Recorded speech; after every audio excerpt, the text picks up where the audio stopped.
What up, what up, what up, what up, what up, what up, what up, everybody? Welcome to the courthouse. Or should I say, welcome to the courthouse. That's more like it. I like that intimidation. Or obviously there's the auto-tune. There's we the auto-tune courthouse, babe. That's definitely an option as well. But in addition, ladies and gentlemen, we have a lot to talk about. Summer League is beginning tomorrow for us. I mean, right now it's happening in Salt Lake City. Who cares about Summer League in Salt Lake City? Hey, we're joined by our guy Jeff. What up, Jeff? How's it going, man? Oh, it's going good, man. It is. I'm excited for tomorrow. I guess I don't really know how to classify it because it's at 12 a.m. So is it the next day?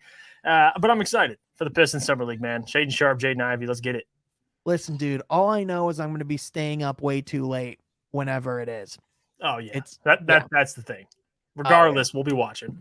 Yep, 100%. And with that, man, let me go ahead and make sure. Bada boom. If people want to jump in, get debating, ask questions, fire away, because this is the courthouse where if you want some, come get some. This is the place where we talk all things NBA basketball. And this is open forum where people can bring debate and discussion. And we are here to converse and have that conversation, man. So with that, I mean, first of all, maybe a good place to start with Chet Holmgren last night because, oh my, this man looked at Henry Ellenson and said, "I want to shoot for the stars." Because that was all over the place. Yeah, and I can't contradict myself because I did tweet out the Henry Ellison stat, but I will say this: a lot of things Chet did last night, that'll translate, and things he's doing today, that'll translate. The elite shot blocking ability, I get it's against guys that probably won't make an NBA roster, but still, Sean, everything he did that night, knocking down shots, his ball handling. I mean, we've seen it in college, but like I said, some guys just translate better to the pros. I think Chet's gonna be one of those guys. Right? Yeah, 100%. His game. Woo. Yeah, 100%. But Jeff, I would be remiss before we do get into the basketball. I do think there is something a little bit more pressing that we got to bring, and it's got to be.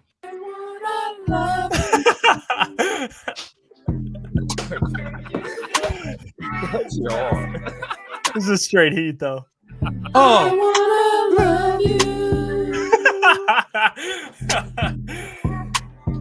Dude, absolute club banger, man. Buffs go on for that one.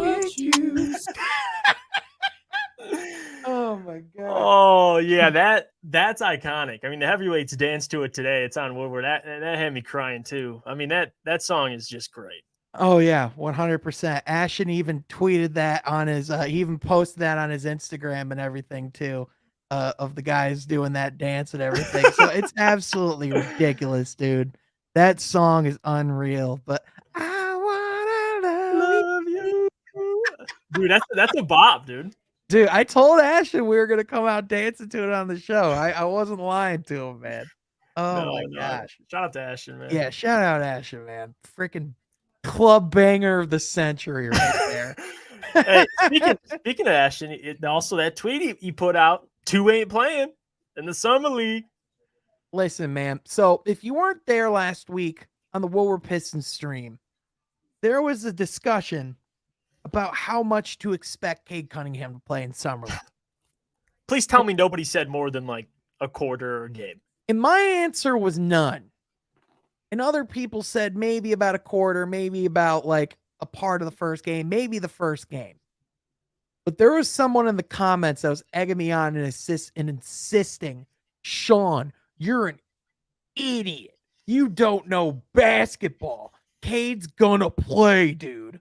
I'm like, okay. I'm like, literally, no, he's not. This isn't how it works. No. Like it's one of those things where it's like, dude, it's not even hard to predict, bro. Yeah. And so with it now being in a situation where like I just feel so vindicated, man. No, yeah, and I didn't expect him to play that much, but again, I thought there was a chance because I saw him on the summer league roster. But then Rod broke it down to me today, and I got a little humbled. And I didn't know this actually till today. But Rod said the reason why they put him and Sadiq on there so they can practice Yep. and they can be in the facility. So I get that part of it. That makes perfect sense. Really, for people that thought he'd play any longer than whatever a quarter or a game, then I mean you're an idiot. But I will say, if you only expect him to play a quarter or a game, then don't play him at all. Like I kind of get Right. both sides of it. So I never really understood it, to be honest with you. I'm Right. glad they made the decision. I'm Well, really am. well, in addition to the other piece of it, the other side of the plan is that instead of it being that they're gonna have, instead of it being that I'm sorry, I'm completely losing train of thought right now. It's I wanna love you. Just It just drilled in your head. yeah, it just absolutely broke my brain. It's been one of those days, but people, we are live. We are here. Jeff, real quick, I gotta change something in the stream really quickly. But before we get into the summer league game, what are some of the expectations? What are some of the things that you're looking at? Obviously, now that we know that Cade's not going to play, and like it's kind of like one of those things where it's like you said, what did you expect? Really, the reason why he was on that roster was because, which by the way, the other main reason, other than so he could practice, was he's really filling the slot for Jalen Duran before the trade could go through. Because today, Detroit officially acquired that 2025 first round pick that they traded to get Jalen Duran. So they Right. literally had to go through and do all these hoops and steps. But Jeff, what are some of your expectations going into tomorrow, and what are some of the things you're going to be looking for?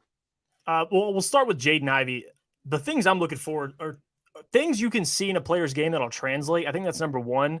Obviously, the speed of Jaden Ivey is on my list to see. Just on an NBA floor, he's the fastest player in the draft, I think, especially the playmaker he is. It's got to be the things that'll translate, and that's speed, attacking the basket. Because if you can do it effortlessly against these guys in the summer league, then you know that'll translate. You obviously want to see a shot as well, because there was some criticisms, especially how his season ended at Purdue in terms of his 3-point percentage. But a lot of it really, Sean, is just getting him comfortable, like seeing if he's a man amongst boys, seeing if he's comfortable out on the court. And you saw Chet last night; he was comfortable. And that's something you want to see in a top 5 pick. So that's really what I'm looking for. I mean, if Jaden Ivey comes out and shoots 4 for 14, whatever it is, I'm not panicking. I'm good. It's really just Yeah. about how he plays. It's not about the stats. It's how he puts those stats up. Is he getting to the free throw line? Like that stuff will translate. So Yeah. that's really all it is. And then for the rest of the guys, you want to see differences in their game. Like for Killian, of course, you want to see the improved jumper. You want to see what Killian looks like this offseason. He's working his ass off. You want to see Isaiah Stewart. For Isaiah, I mean, he could jack up as many threes as he wants, because we want to see more things out of Isaiah Stewart. So it's really just players, getting a chance to show their game, show what they worked on. And for Jaden Ivey, it's get out there and be a dog, because I want to see what it will translate. So Yeah. that's really all I'm paying attention to. Yeah, absolutely, man. I mean, if you really think about it, I mean, for one, you really just want to see these guys come out, and you want to see why they were picked as high as they were, right? Right. Not that they need to show you in the summer league, not that that's where you're looking for everything to become apparent, but at the very least, I would say you want at least a glimpse, right?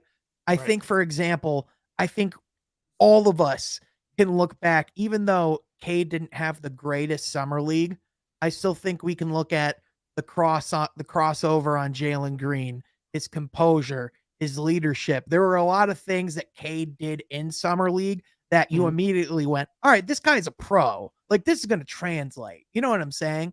So for Yeah. Jaden Ivey, a lot of these guys, like with Keegan Murray, for example, we saw, okay, this guy can be efficient. This guy Yep. can come in and play smart basketball. Chet, we saw he can affect the game in multiple different areas. We saw he's a team first kind of guy, had his arm around Josh Giddey. What we hope to learn about Jaden Ivey, we want to see that speed. We want to see that athleticism. And in addition, we just want to see him in game action with these guys and see Right. how he does. Right. I Yeah. mean, that's the ultimate thing. especially for a team like the Pistons, a lot of it is chemistry. I mean, to have Killian and Jaden Ivey out there on the floor together, you can't take that for granted because number one, they're going to be playing together. There's going to be plenty of times where Cade's on the bench. You have Killian Hayes and Jaden Ivey out there, and then vice versa, Killian and Cade as well. So that's what I'm looking at, man. Building chemistry, getting these guys just on a court. Really together. For some guys, it's the second year. For Sadiq, it's now the third year. So that's what I'm looking for. I mean, I could care less. The Sacramento Kings, I brought this up too. Like they won last year's summer league, and they're doing pretty damn good in this summer league. Don't take too much from it, guys. That's all I'm saying.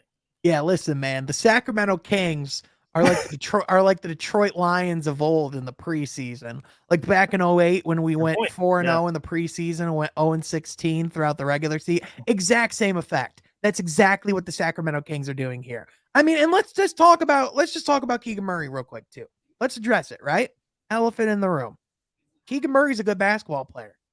Yep. Jeff, what did you and I say throughout the entire pre-draft process? He's the most pro ready. He looked pro ready. Yeah, he did. Like he didn't do anything that made you go, this guy's going to be a superstar because, like, granted, he did it against the freaking Golden State Warriors Summer League team and the Los Angeles Lakers Summer League team. Perhaps the two teams I could name that probably care the least about their farm system right now. Bingo. So it's one of those things where, it's just hard for me to take much from it. And in addition, it's just 2 games. I mean, the other thing is that second game, he didn't have as good of a shooting performance. So social media wasn't really as lit up. I really think if it was the other way around, I think people would have laughed at Keegan Murray and it would have been an opposite thing.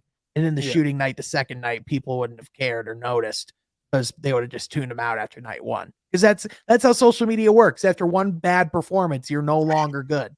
Like Cade was a bust after night 1 of the summer league. Did you know? Yeah, I guess that's how that works. And that's why I'm asking for all the people, because I'm not going to name, but I've seen from Kings Twitter, I've seen it from a little bit of Pistons Twitter. That night where Keegan Murray went off, the Keegan Murray, supporters started rising within the Pistons community. Like, yeah, we picked Jaden. I love Jaden, but this is my guy. And don't get me wrong, if Shaedon Sharpe goes out and has a great summer league, you bet I'm going to be like, hey, I mean, I'm impressed. But that doesn't change the fact that I understand why Jaden Ivey was taken. So I want people to understand, if you disagree with that statement, hop on Courthouse. Let's beef it out. Let's settle it. Because one thing I can say, and you hit it right on the head, Sean, I mean, his ability to adjust to the NBA floor, he's doing it. He's pro ready. He can knock down shots. Everything he did in those 2 games, regardless if he was missing shots, he can play. I mean, the guy's ready to play in the NBA. But we're talking about upside, potential. And that's where I think Jaden Ivey's gonna check the boxes. Now, if he comes out, he'll come out, have a bad first game. Shaedon Sharpe, let's say, gets like 25. God, I don't even want to go on Twitter. I really don't. But 100%. Again, that's summer league every year. I mean, beat writers know it. They know it just as well as we do. Yeah, and let's just talk about that reality for a second, because the summer league, we generally go in with an expectation of fireworks, right? Yeah. But in actuality, what this is for teams, because even though for fans, this is just, we get to see our guys for the first time. I just want to see them go out and hoop. In reality, this is just young guys getting reps, learning how to play together, learning the system, learning the terminology, and quite frankly, getting used to what NBA speed action's like. So even if Jaden Ivey, if he comes out and averages 60 points and is draining threes with his eyes closed with both hands, I'm not taking anything away from that and saying that he's going to be able to do that every single night in an NBA game. You know what I'm saying? So, and and we will get this out of the way. We did just address this a second ago. The Duran deal, it will go through in the next couple of days. The reason why the Duran deal has not gone through yet is because the start of the league year technically started today. July 6th was the beginning and the opening of NBA free agency in the next league season. And with that, teams are now able to officially sign players and actually sign them to contracts. They're able to start negotiating about a week ago. So now a lot of those trades and a lot of those things that people are putting together draft night are actually becoming official as of today. So that's why you saw the Jeremy Grant trade get announced today. You saw the Rudy Gobert trade get announced today. Pretty much all of those, and also a lot of the re-signings getting announced today for that reason as well. So with that, we officially acquired that 2025 pick that we traded for Jalen Duran for the first time today. So also, counter question, what is Duran? What are you guys talking about? Who is this person? I don't know what you mean. Ryan, you got to be messing with us, man. Well, no, have you seen? No, this is actually this is a whole meme on so beat writers. Omari started this, and it's my favorite thing because I think so many people are asking him about Duran. He said, Duran's not a real person. He doesn't exist. I hate to be a bearer of bad news. All right, now I get the joke, Ryan. Yeah, it's good. It's good. But Thomas asks, Jeff, why are you looking so cute today? Dude, I love you, Thomas. And now you got me blushing. God damn. No, I respect you. Shout out to Thomas, by the way. He does great work. Yeah. Shout out to Thomas, man. Yeah, good work, man. Part of our Woodward Pistons team on the writing side of things on the Woodward Sports blog. Killing that on a daily basis. But anyway, Jeff, let's talk a little bit more. Let's break down that Chet Holmgren performance specifically, because even though we don't like to break in too much, you don't want to like take anything as far as like what they're going to be as a player. Mm-hmm. But I still think you can break down their game and say what you like and where you want to see growth, right? Yeah. One thing I noticed right away with Chet, and he doesn't get enough credit for this, that jump shot's wet, dude. That jump shot is he has a point guard jump shot, bro. It is wet. Do you see his like free throw line fade, like one knee? It looked like Dirk Nowitzki a little bit. I'm not trying to overstep, but just his moves. He's got the complete package. He really does. He's a three-level guys. For all the Chet people before the draft, I know they're hiding in the shadows.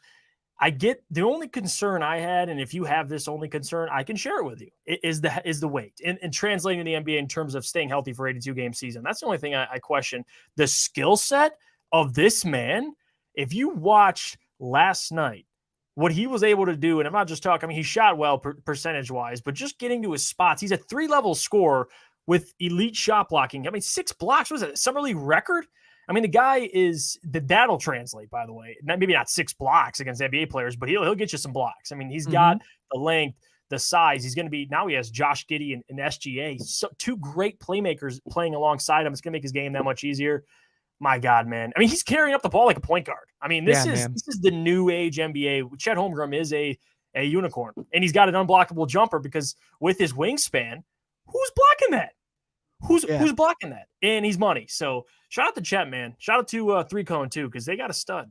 They really 100%. Did. But with the beauty of Summer League, James Collins Jones, Chet's struggling right now. I mean, that's the beauty of Summer League, man. You come out one night, that's the other thing. You're playing in back-to-backs. So like you're literally just playing a ton of basketball. So one day you could come out looking awesome, kicking ass and taking names. And then the other night it's like, oh crap, he shot 5 of 89 from the field.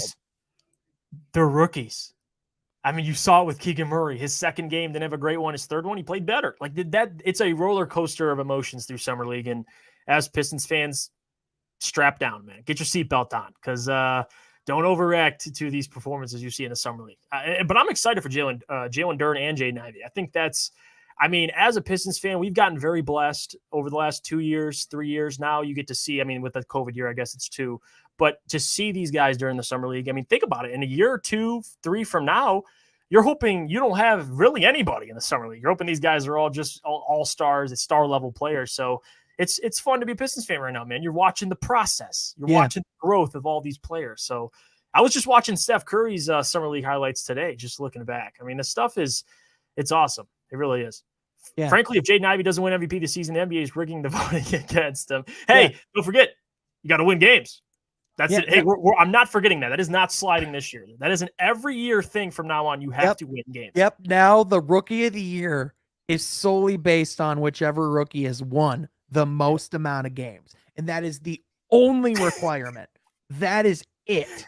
So now we're actually gonna pick from now on, all the Rookie of the Year award winners are gonna be second rounders that were drafted by like championship teams that never actually suited up.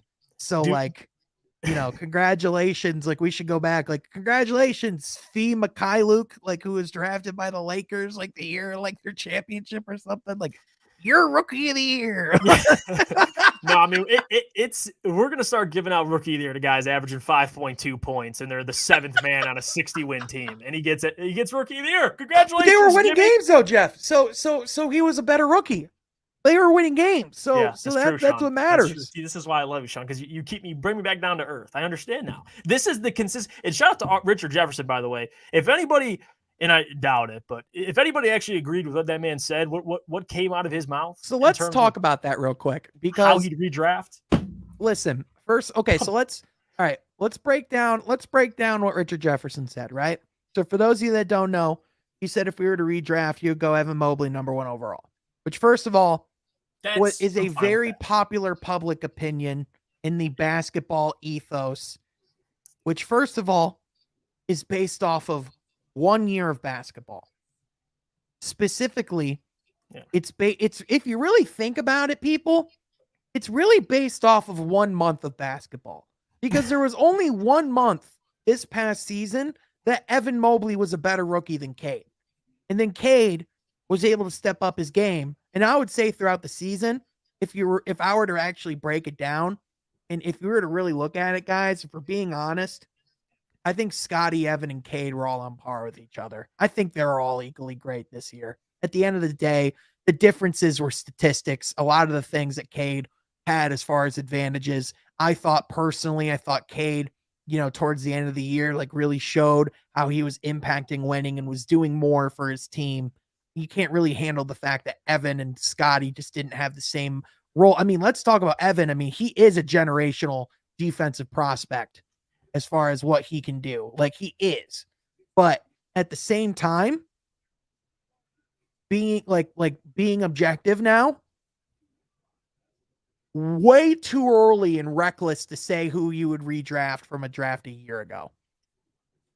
And it's stupid that we're doing it with this draft class and not other ones. Because if we really wanted to do the redrafting game, why wouldn't we look at other draft classes like the Anthony Edwards or LaMelo Ball one? Or why don't we go to, there's a lot of other drafts that I think you could have a way more clear-cut discussion. Right. Whereas these guys, we haven't even seen the apex of what their ceilings can be yet. Mm-hmm. These guys are all, and here's the other piece of the equation. It's almost super disrespectful that we're not even putting Jalen Green's name in that. And then Jalen Suggs is also in there. And then, hey, Franz Wagner has something to say about his rookie season as well. So, really, just that's the point of it all, man. The true answer in the real heart of it is, it's all stupid. Yeah. And so don't take any of it, because Cade's going to show, and he's already shown, why he was a #1 overall pick. He already has. I've heard this thing that even Bill Simmons already views Evan Mobley as this generational talent. And I'm like, I'm not there yet, man. I'm just not. Yeah, and that tells me, number one, and I've kind of got numb to the national media at this point, because I get it. I get how they operate. We'll take Richard Jefferson, for example. Where does he get all his information? From ESPN or on social media? Are the Pistons on ESPN or on social media most of the time this season? No, he's not. He doesn't understand. Guys that we have to watch day in, day out, watch Pistons games, we understand what talent we have in Detroit. And I think that's why I would elevate him. Because to your point, Sean, it's a stacked class. I don't want to sit here and say Cade's, I have to be objective here. And by saying that, I think it's close, but I still think Cade goes #1. I do. And people now want to say Troy. And look, we're having this conversation about Evan Mobley going #1, but there's actually people out there, Sean, that'll sit there and say, Troy made an easy decision. Cade was the easy decision. He was number one. He was supposed to go number one. But then when you hear other people talk about it, it's Evan Mobley and Scotty Barnes. So which is it? I mean, are we giving flowers to Troy Weaver for identifying talent, or are we going to boost Cade and say he's the best player of the draft, which I think he is and will be. But yeah, it's too early. It's way too early to do this. Let's remember this too, because with almost any other free front office, for example, I think of David Griffin when the New Orleans Pelicans won the lottery. He couldn't even hide at the lottery that they were going to draft Zion Williamson. Troy Weaver was insistent that he didn't have his mindset on who he was drafting until the morning of the draft.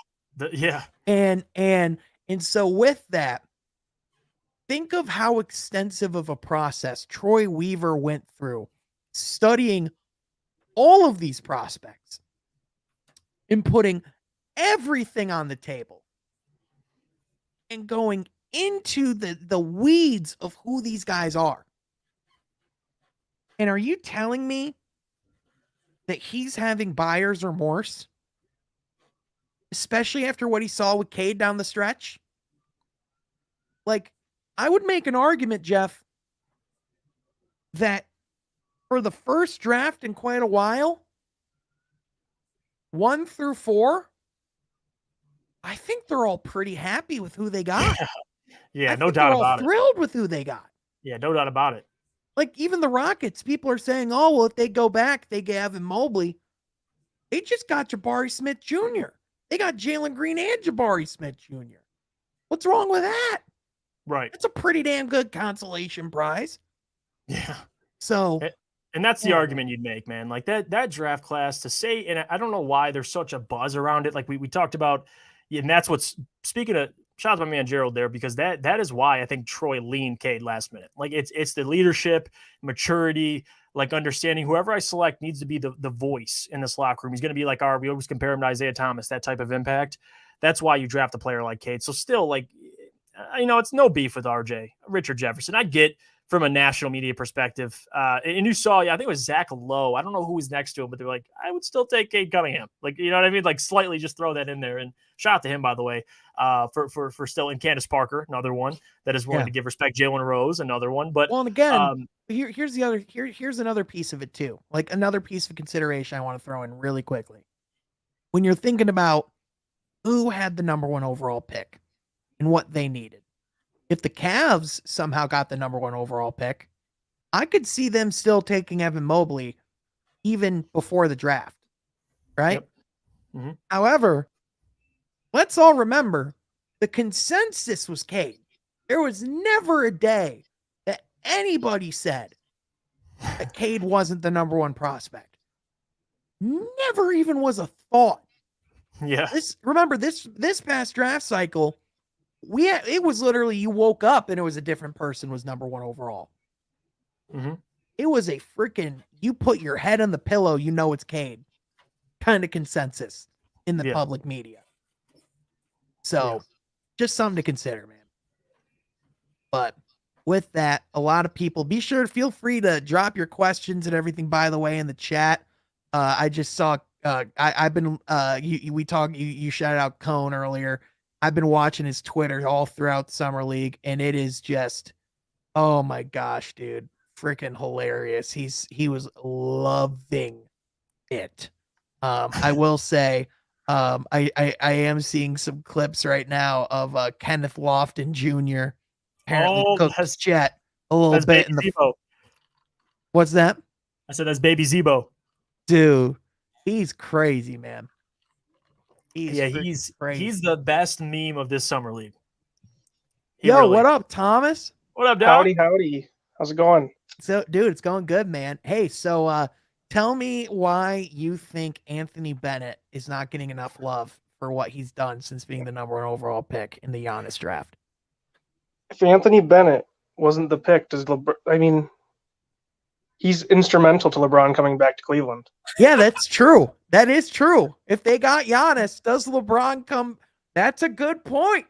I don't think so. It's a good point. So. I didn't think about it that way. That's a fair point. There's an argument.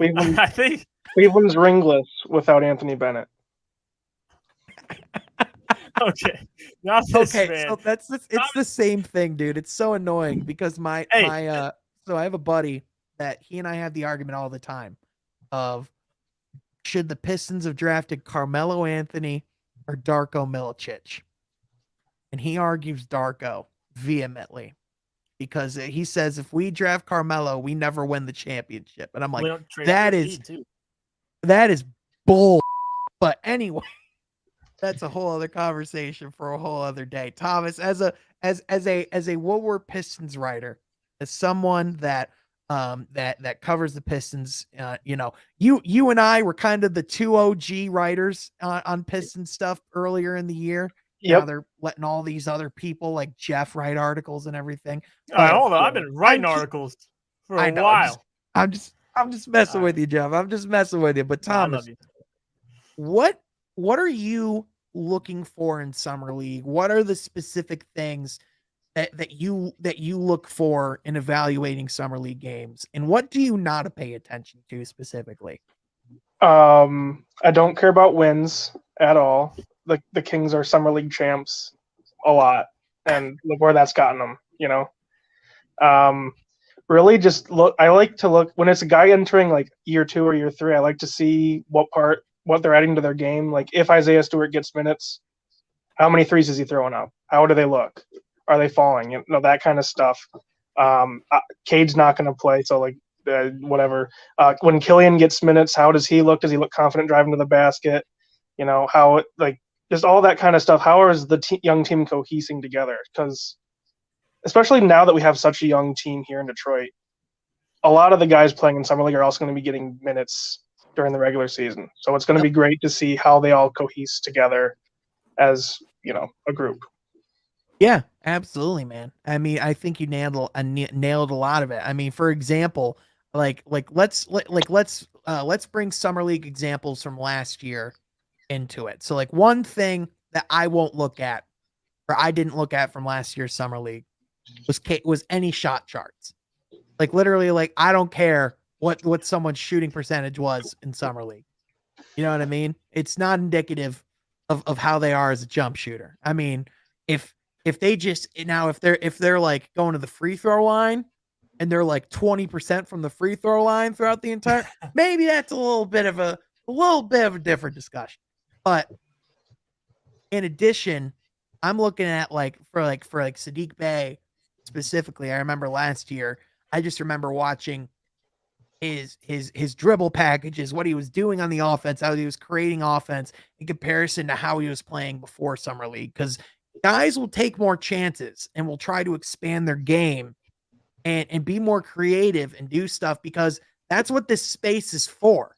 Like the summer league's the safe place to fail for a lot of these, higher up players. And then for a lot of these fringe players, this is their chance. Like this is the most dangerous place to fail. So it's that really interesting competitive balance thing to it. But to anyone that thought Cade was going to play in the summer league, you're out of your freaking gourd. That wasn't going to happen. It's like the ultimate eye test. Yep. Analytics don't matter. It's 5 games. Just whatever you can see is what you get. Yep. 100%. And those are the things that maybe those are like if a player struggles, if there's something that a player isn't doing, those are some of the things that coaches will say, hey, here's what we're noticing from action in summer league. Here's some stuff we can work on and a foundation that we can build upon throughout the summer. Right. So, because keep in mind, these are rookies and they still have time from summer league. They can still get better even from summer league to even being a rookie. Think about that. That's great. Wait, Sean, what you're saying is, so a player like, okay, actually I shouldn't say, player like Jaden Ivey, when he gets drafted, can get better as a shooter? Is that what you're saying? Just double check it. So players don't have ceilings. They're not capped out when they enter the league. Just double check it. For all the people that said Jaden Ivey and his jumper. What I am telling you is if you are not Drew Holiday on the defensive end day one, that does not mean you cannot become Drew Holiday on the defensive end someday. Okay. All right. I'll note that. I'll write that down. Hey, how do I get one of those nifty backgrounds? one of these nifty backgrounds. One of these days, next time I'm on, I'm gonna have to get myself a nice little background to go with me. Well, step one, you're probably not going to want to be on your phone by your bed. I would be on my laptop, but it's all the way across at my desk, and that sounds like Hey man, that's fair. That's fair. You're a legend, man. I mean, the other truth, if you really want to go inside baseball here, Thomas, you ready to get your mind blown? Whoa, okay. I don't have that kind of budget, man. I'm telling you, man. I'm telling you. That's on my pay You don't grade. necessarily need the green screen. I have one. So okay. yeah. I could offer up a bag of chips and a warm Gatorade for that green screen. I'm just saying. Why is it gotta be warm? Yeah. Why is it gotta be? If you have a fridge, you can make it cold, but I'm not gonna make it cold for you. Okay, all right, deal. Is that extra currency to actually? Fridges cost money. Dude, Thomas, just get like a green poster board. Just go to like CVS, get one of those giant poster boards. Find a green one. Just tape that bitch. I'm gonna wait. Now we have. Oh yeah. Oh yeah, dude. Posters in the room. Baby Yoda. There we go. Yeah, just use Baby Yoda. Yeah, there you go. That's all you need, baby. That's all you need. I did just get up and I passed my laptop. I could have grabbed it. I was about to say, you got up to show us a poster, but you wouldn't get your laptop. Double standards. But anyway. The inner mechanisms of my mind are an enigma. I'll say that much. I like it. I will say, another player I'm excited to see. I don't know why, man. But this is a franchise that I have had no feelings for years. But all of a sudden, I'm excited to watch Paulo and the Magic, man. Oh, you bet your ass. Like, Paulo's going to be fun. I'm pumped to watch Paulo in Summer League. I think he'll be the first to make an All-Star team. I'm putting that on paper. I really do. I think he's got, out of all these guys, if you had to bet money, pick one player. Okay, we won't include Jaden Ivey because I'm a little biased, but we'll do top four. Out of the top Murray, four players, of course. I'll throw Keegan Murray in that conversation. Top four players, who you betting on to make an All-Star team first? Paulo. I think Paulo. I really, just because he's 6'10", can handle the ball, like he's got the skill set already. I mean, Jabari has a knockdown jumper. Sweat, whole losing, the 7 pounds of sweat and what was it, like a half or a game per game, whatever it is. I'm like, Jesus Christ, dude. That's insane, man. That's my knock on him. If we're coming at Chet for his weight, I don't want to draft Paulo because he loses 7 pounds. How about that? 10 pounds. If Paulo had Chet's frame and he was losing 7 pounds in sweat, we would have to get him to the hospital like after each game. Yeah, I wish I could lose 7 pounds in 30 minutes. Bro, same. I think it's a little more than 30 minutes. 30 minutes. Goes out there, just gets a couple jumpers up. He's like, all right. Yep. He's like, all right, I'm done. My work here is finished. 7 pounds in 2 hours, whatever, Oh my gosh! But hey, I've been seeing a lot of Procida out of Italy, my guy from the homeland. I'm excited to see him. I know he's in Vegas. He won't play, I don't think. Is he? He's not on the roster. No, he's not. No, he's I don't Vegas. think he's technically. So I'm excited to see him over. I mean, listen, Jaden Hardy was there. There were some other guys there. We took Procida, and I'm okay with it. Yeah, apparently he's the best shooter in the draft. So I'm rolling with an international scouts on this one. I watched some film of him, but and he's a dog. But I'm excited. That's another guy that's like, you might not see. It's like the how do you say his name? Balsa Koprivica. Koprivica. God, I'm so Koprivica. Koprivica. No, those guys. I don't know if throwing the Italian accent in there is right for a guy who's Serbian, but you guys go. Hey, I was just trying to say, yeah, you're not wrong. Anyway, I'm not getting defended. I got nothing. I don't know if that's how he pronounces it. I'm like, yeah, you're probably right. You're not wrong.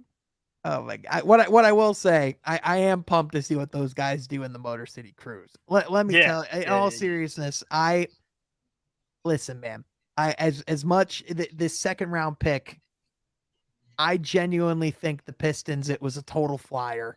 I don't think there's any actual. Yeah. I have to be honest with you, I have no opinions on them at all. No, it's just Like, if you want my opinion, he will never be in a Pistons uniform or touch a Pistons court. Hold up. All right, let's not go that far. All right, Isaiah Livers is a second round pick. So well, yeah, but the difference is Isaiah Livers. There was intention behind that. Like, no, at I least get that. The stash thing is kind of where you might get. You're like, all right, you're stashing him. It's a flyer. Like, if it works out, he's a great player. You have him play. If not, all right. Well, whatever. also, like, even think like it's a different draft and a different situation that we're in too. Like, I think for right now, I think part of it was I think he was okay with kind of having that cap space and freeing things up a little bit. That's why I think you even see guys like, I think it's part of why we unfortunately don't have Frank on the roster or Luka on the roster this year, Yeah, throw Frank in there. Frank's an honorable mention. Give Frank a 10-day, dude. Like, if there's another COVID surge, get Frank a 10-day. A man knows ball, dude. He'll put up 10. Dude, I think Frank could put up 10 and 8. He ain't walking in and putting up more than Luka. All right. How disrespectful your pops comes in, scores more than you. No, shout out to Luka, man. He's with the Trailblazers this summer league, right? Yeah. He's playing with Shaden Sharp. So first game. He's Shaden Sharp's pick and roll duo this summer. I'm excited for him. Yeah. I really 100%. am, man. He deserves a roster spot, period. Talk about that, dude. How about that, man? We're going to be able to actually see Shaden Sharp play basketball for the first time ever. Yeah. Oh my! Don't you go there. And this really. Have you ever seen Shaden Sharp play basketball? Have you ever watched him play? Okay, listen. Not live. I think Jeff and I were polar opposites on Shaden Sharp before the draft. I don't see it. That's okay. I'm not going to fault the guy. I've never seen it. I'm not. Oh, okay. Hey, this is I don't know if you can once. All right, it's recording. Just making sure. I'm just kidding. I'm just joking around right now. I'm just. I will say with Shaden Sharp, it was really. It's always upside, man. Like, you're not going to hit on guys if you really want to bank on upside. You're not going to be 10 for 10. You're not gonna score perfect. But I will say this with Shaden Sharp, I was just obsessed with his ability. Number one is athleticism, because we talk about athleticism with Jaden Ivey. Okay, well, guy, I get he didn't play in college, but he's got elite athleticism. Number one, he's bigger. And I don't want to sit here and say he's an elite scorer. He's a bucket getter, because he did it in high school. But I see that potential. I mean, the creating zone shot, that stuff, if he can do it and hit it, we'll see in summer league. But if he can do it, it'll translate. But again, I get Jaden Ivey. Like, he's much more ready to play. I think he fits what Troy's looking for too. Like, dogs that want to be here. Shaden's just like, he's just chilling. Like, you know what I mean? I'm not going to sit here and say the Pistons should have drafted Shaden Sharp over Jaden Ivey. Trust me, I'm not doing that. But he's someone that I liked, and someone that was on my radar. If Jaden was gone, maybe I do take him. But if you're asking me to pick between Jaden Ivey and Shaden Sharp, I'm not an idiot. Like, we're going with Jaden Ivey, the guy that I have tape on for 2 years. I don't want to take a chance in a draft where we feel like we're in such a great position at 5 to be like, all right, let's pull a Javi Baez. Let's swing, and hopefully we we connect with the baseball. So I'm cool with it, man. I'm excited though. Jaden Ivey versus Shaden Sharp first game. Like, does the NBA know me? Do they know me personally? They hooked this all up with Luka Garza coming back. Woo! 100%, man. Perfect. Without a doubt. We got a fun schedule, man. We're gonna have some fun matchups. I mean, we're gonna be facing the Pacers at one point in there, so we're gonna be able to see Benny Math right off the bat. Who else are we playing? Do you know who else we're playing in the summer league? Because I know we're playing Cavs, Pacers, Trailblazers. I forgot who the fourth was. I got the schedule right here. I'll check it out. All right, perfect. I'm pretty sure you just nailed all 3 of those teams. Ooh, I'm Thomas. I'm good at my job. I did just write something previewing the summer league, so okay, so you cheated. I hope I know. We play Portland, Washington, Indiana, then Cleveland. Okay. So throw Washington. We got Johnny Davis in there one of those days too. And then the Kings in the championship game. Kings are taking that one, I guess, according to history. I mean, they're in summer league. They're just built different, man. 5-0 summer league. That's what they're going. That's what they're going for, dude. Hang up the banner, man. Get the banner up. So, all right. So Chet through two summer league games. In game 1, 23 points. Game 2, 11. Game 1, 7 rebounds. Game 2, 11. Game 1, 6 blocks.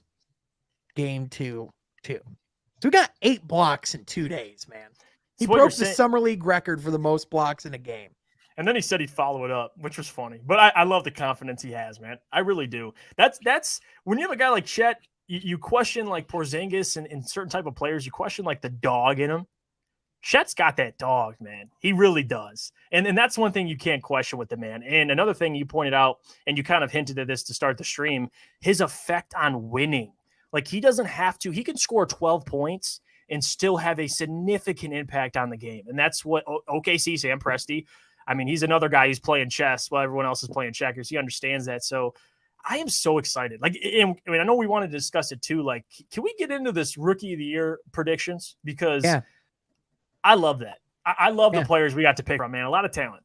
Yeah, absolutely, man. Let's get into, because that was the original title of this thing. I made it, which, by the way, first of all, the Knicks just officially put out that they just made official the Jaylen, Duran, and Kemba Walker trade on their end. So for all of you that were wondering about Jaylen Duran, it's official. But anyway, rookie of the year. So this is a really interesting landscape. And I'll pull up the current odds for rookie of the year. But going into this season, what are you guys feeling right now as far as predictions? I personally, the only reason I'm not predicting Ivy is because I don't want to put that expectation on him to win rookie of the year, because it doesn't mean anything to me if he wins rookie of the year. You know what I'm saying? Like, I just want to see him come in and play well. So my question is there a favorite? Is there anyone right now that you're looking at? And is there potentially any dark horses that you have? I have a dark horse that I have, but I'll wait. I want to hear what you guys have to say. You go first, Thomas. Ben Simmons. Donovan Mitchell. Final answer. No, not allowed. Okay. Honestly, I feel like it's gonna be either Paolo or Jabari, if I were to guess. I just think, especially Jabari, he's going to be in a position where, he's going to be de facto kind of just the guy, because Franz Wagner's more of like an off-ball shooter. He's got, the Magic have like 8 point guards that can just give him the ball. So he has got a lot of people to pass it to him. The Magic don't really have star power anywhere else. And so if Jabari can come in and just kind of be the guy for a while, or not he's on the Rockets. Yeah, he's talking about Paulo. I'm talking about Paulo. Sorry, I was saying Jabari. Paulo, just natural scorer.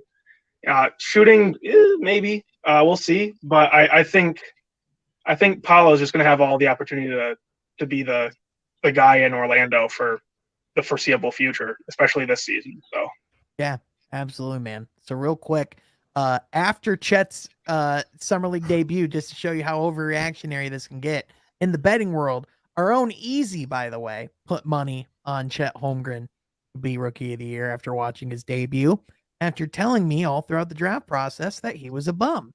So that's a fun little factoid. But anywho, but Chet Holmgren is currently favored at plus 360, Paulo at plus 440, Jabari at 550, Ivy plus 700. So would you look at that? Plus 2100? No, I'm just joking. Would you look at that? Outside of the top two, it almost looks like the order that everyone was drafted in. Isn't that crazy? It's the most bullshit list I've ever seen. That's why I don't even look at any of these odds. What I will say is I agree with Thomas.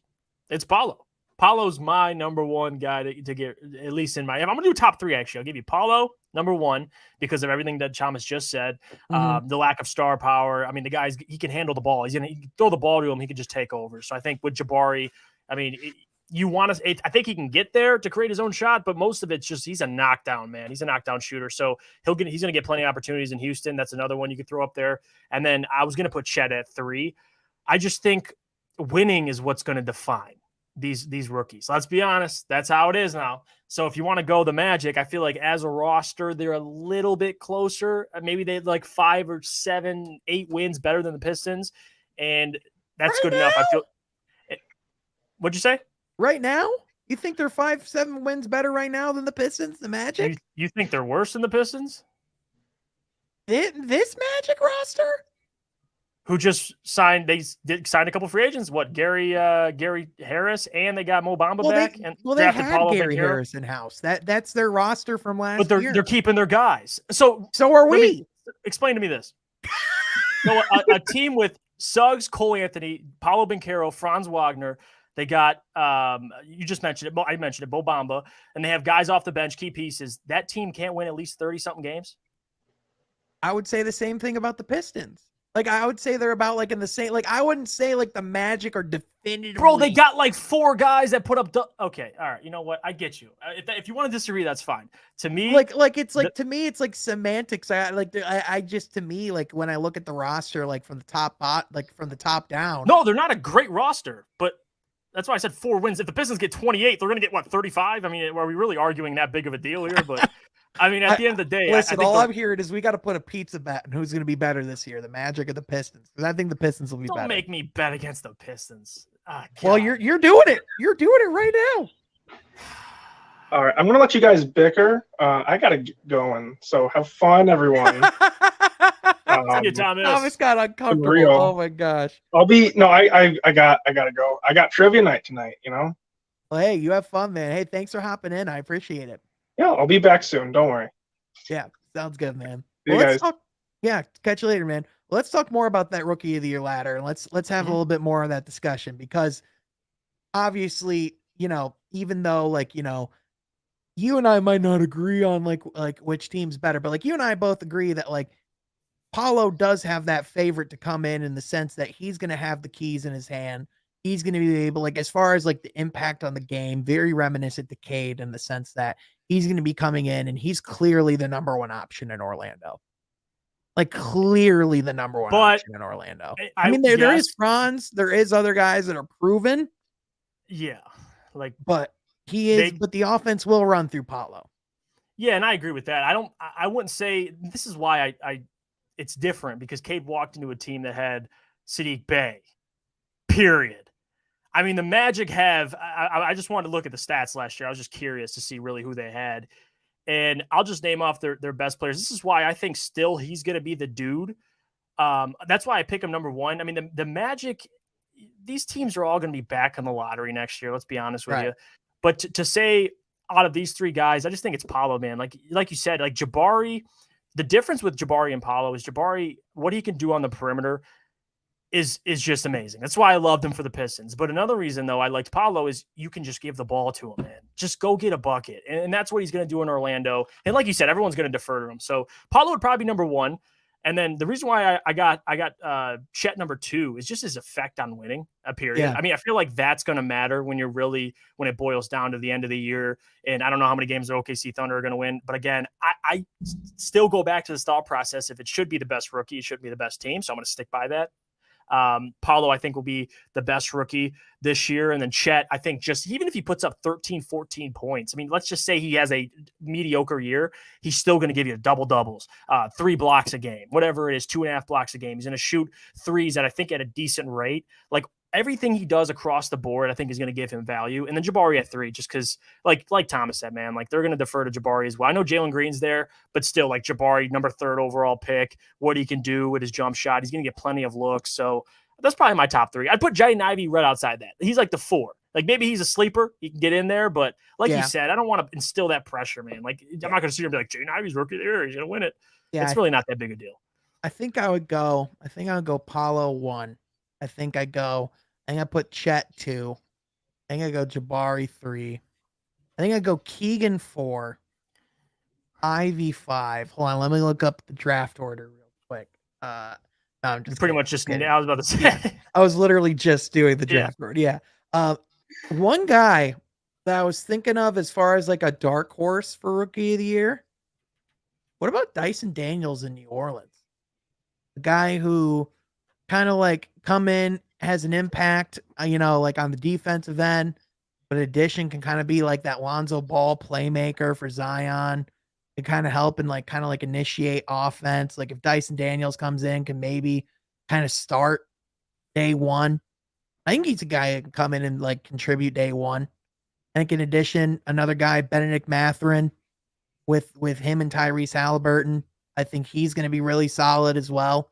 I mean, talk about NBA ready. We're talking about how Benedict Mathurin was probably the day one best fit for Cade. Benedict Mathurin is certainly be able to come in and hoop. So, and I want to say this quickly about Dyson Daniels. I feel like if Herb Jones can get mentioned, Dyson Daniels can get mentioned. All right. And apparently, these guys in New Orleans are just sneaking right back into that rookie year race. So I think there's a case for a lot of guys. I think Benedict would probably be my sleeper just because of what he can do again, like on the perimeter, man, and even with the ball. I think his game there's still left to grow there, and he's going to be playing with a playmaker in Tyrese Halliburton who won't be afraid to get him the ball. I know they got Chris Duarte over there as well, and he's been impressive, but I think just Indiana as a whole, like they're not going to be very good. They traded away Malcolm Brogdon. They might trade away Miles Turner as well. I think Benedict's going to get plenty of opportunities. That's probably one of my. I'll throw him as a sleeper. Yeah, absolutely, man, without a doubt. And with that, man, I mean, we have Summer League. It's going to be starting tomorrow. So I mean, a lot of people, I myself included, I thought the game initially was tonight, but it's actually tomorrow night. So it's tomorrow night, Friday morning. And Jeff, for every other game except tonight or tomorrow nights, we're actually going to be doing streams as well and watch-alongs and hangouts during the Summer League games as well. So that's going to be pretty freaking hype. I'm excited for those. Yes, sir. One thing I wanted to mention with Jabari, and you and I talked about, we don't really love his fit in Houston.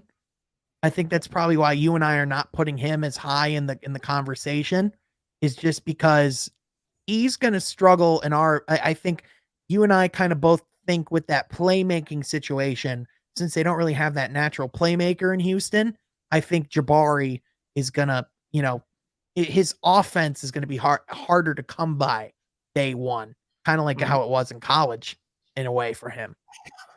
Yeah, that's the difference. Like Jalen Green, Kevin Porter Jr., like these guys aren't natural playmakers. Maybe Kevin Porter, he showed flashes, but they're both just they really are ball dominant in a way, and I think that's going to affect Jabari. I mean, if you can get him the ball enough, you got to get him in his spots. Like you need someone like Cade who just understands where guys need to be at all times and understands like where they perform the best. Jalen, I don't think Jalen, and I'm not going to say he's stupid, but I just don't think he looks at the game that complex. Like he's not analyzing where guys are supposed to be. He's not cerebral. He's just a terrific elite scorer. He will be eventually an elite scorer. So I think that's going to hurt him a little bit. I think Detroit. That's why we had him for me, and you had Chet as well as your number one. But for me, like going into the draft, not knowing where the Pistons were going to select, I love the fit because he was going to get plenty of those shots here in Detroit. But they're so similar in that light too, by the way. Like you and I both liked Jabari and Chet for similar reasons why we both liked each prospect. There are a lot of similarities in their games. There's not much. I don't think there's anybody really can't like in the top three. Yeah. I mean, we like Paulo as well. Like we were just like, hey, these guys are all studs. Yeah, they were like, I was like, hey, I'll take literally any of them. Yeah. Like just sign me up for any of them. And then, I mean, listen, man, we have Jaden Ivey, who's pretty freaking awesome. How about, let's talk about maybe now that we know, by the way, the Pistons on their side, they released a press release as well. So it's official on their end too. The Pistons have made it official. We have Jalen Duran. Mm-hmm. Expectation wise for Duran, what are we looking for out of him this summer league? Because I think a lot of people are expecting him. And again, we've talked about it before and we'll keep repeating it. But a lot of people really think he's going to come in early and be the starting center. And there's genuine conversation and reason to wonder if and possibly how much time he could spend with the Crews this season. Mm-hmm. So, Jeff, what is your expectation out of Jalen Duran in Summer League? And what are you, if anything, looking for out of him? I want him to open up his game a little bit. Like, he can shoot that mid-range jumper from like 15 feet. I'd love to see him attempt more of those, just kind of expand his game. I'm not really concerned about looking at his performances. It's really about what he does on the court.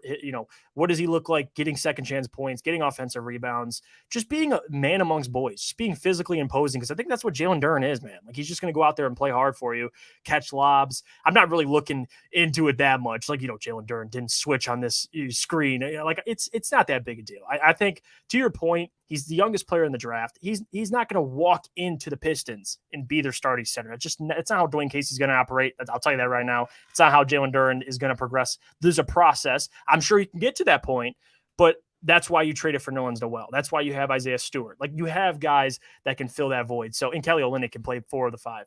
So with Jalen Duran, I think there's a process to it. But really what I'm looking for, Sean, is just go out there and just be, I don't want to say dominant like offensively, or just be dominant in general. Just be out there, moving guys around out of the post, getting rebounds, just be himself, man. Just be a presence. Go out there and play hard, man. Well, like Isaiah Stewart, I think he was going to do the same thing. I think this is his first summer league. So for him as well, go out there, play hard, and shoot some shots. I'll enjoy it. Yeah, I think like you said, that's really what you want to see. Play hard. I want to see the effort. I want to see why everyone was clamoring over this guy. Why the Pistons fell in love with this big during the process. I mean, I know I've been watching him. I'm certainly seeing why I'm falling in love with him. I mean, there's a ton of reasons, man. I mean, this guy could be awesome. But I mean, I just want to see his hustle up and down the court. I want to see powerful blocks. I want to see that rim protecting ability that he has. I just want to see these guys in their element, playing basketball and really just getting comfortable around each other. And that's just going to be the beautiful thing, man. And it's going to be fun to watch. Yeah, it's just about affecting the game defensively. I think that's what he's here to do. Offensively, there's plenty to grow in his game, and I do want to respond to a comment in the chat here. Where was it? I just lost it. Talking about Jalen Duran, picking him 13 and then putting him in the G League. And guys, you can't. This is the thing I have too. People think that if you're a rebuilding team, you have to throw Jalen Duran out on the floor. Here's the thing. Like, a player's confidence is important. I think Jalen Duran has confidence, clearly. Yep. You're not going to – it's just not how that works. That's why Dwayne Casey gets so much credit for his player development, because he doesn't rush guys out there. Even Killian Hayes, to an extent, they've been really patient with him. Now he's on the bench, but that's how it's always been for these guys. Like, Sadiq had to go earn his role. Everybody has to go earn their role. So with Jalen Duran, he's going to have to do the exact same thing. Who knows if he'll play in the G League? But to Sean's point, like, if you're the youngest player in the draft and you're a freshman coming out of college, you entered the college really early, there's still – things to prove. And I think Jalen Duran's going to do just that. He's not going to, I mean, he might play minutes early in the season, depending how it goes. If you're losing games, hell, throw him out there. But I don't think day one, it's like, all right, Jalen, suit up. You're playing 30 minutes. Yeah. Like that's just not in my opinion, I'm not saying that I think he's going to be in the G League. Because if you want my opinion, I don't think he's going to be in the G League. But could be. Yeah. The possibilities out there. But in addition, what I would ultimately say is that he isn't going to just have playing time day one. He's going to have to earn it. So, which isn't something that I'm making up. That's something that Dwayne Casey has said. Troy Weaver have said. Like Dwayne Casey has said, the quickest way to earn minutes in this system: play defense, hustle, get back on defense. Like, what he can do. Yep. Which he can do. And that's what I want to see, man. I want to watch him do it. I just want to see him do that for the first time in a Pistons uniform, man. And that's going to be the fun part. And Horizon said it too. Like, I'm not saying start Duran, just throw him out there 10, 15 minutes a night to begin the season. That's fine. I mean, 10, 15 minutes a night is different than playing starter minutes. Like, he's going to get opportunities. Me and Sean are going to sit here and speak lies and say, you won't see Jalen Duran until game 45. Like, it's not happening. He's getting on the floor early. We're discussing how much do you see Jalen Duran and when, really. Right. So I think this summer leagues, man, it's going to be big for him. If he goes out and just goes out there and dominates, like, defensively, the rebounding, second chance points, the lobs, if he's doing all these things, you're like, all right, he's a man amongst boys. He'll be out there. Yeah, absolutely, man. Without a doubt. And I mean, who knows if he proves himself, he comes out and plays really well. There is a scenario where he could be starting at some point this season. I mean, there might be out of necessity. I mean, that's the thing. You truly never know. I mean, what I do know is, from what I can tell, Josh Giddey is apparently him. He had a triple-double tonight. Josh Giddey's, man, talk about, by the way, another awesome player from last year's draft, Josh Giddey. Yeah. Like, absolute freaking stud machine. Right. Yeah, and that's the thing. I love when Sam Presti just puts his balls on the table. It just says, "Yup, these are my guys," and everyone's like, "Okay." And then they watch Summer League or they watch them play in an NBA game, and they're like, "Okay."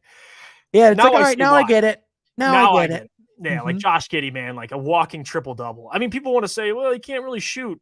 Okay, if he can shoot, be ready. Because the guy's a talented player. Same with Chet. Like, Chet checks all the boxes.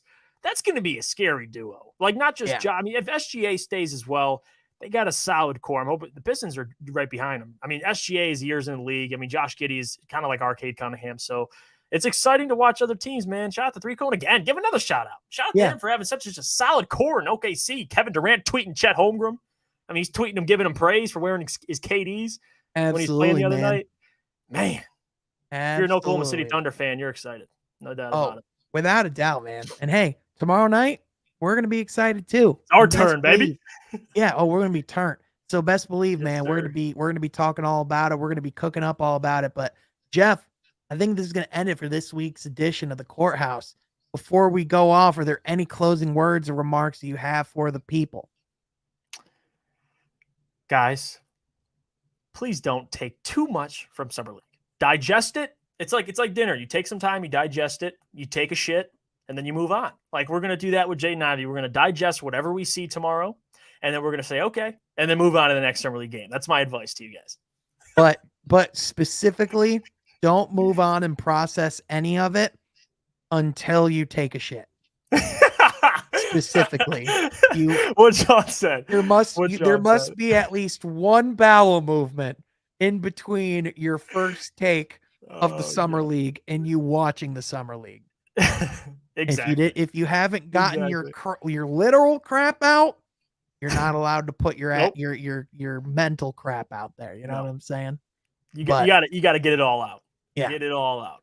Exactly. But everybody, I want to thank you all so much for tuning into another episode of the Courthouse. Be sure to subscribe to the channel, like this video, and also be sure that you're following my guy Jeff on Twitter at JeffIFRady, also myself at Sean Half Court. But also be sure that you're just tuned in on everything going on and that you're linked into the channel for all of the upcoming content and awesome stuff that we have. Because Jeff, we have a lot of awesome stuff coming down the pipeline. But with that, everybody, I want to thank you all so much for tuning in to another episode of the Courthouse. We'll catch you guys next time from Half Court. Be sure to subscribe. Deuces.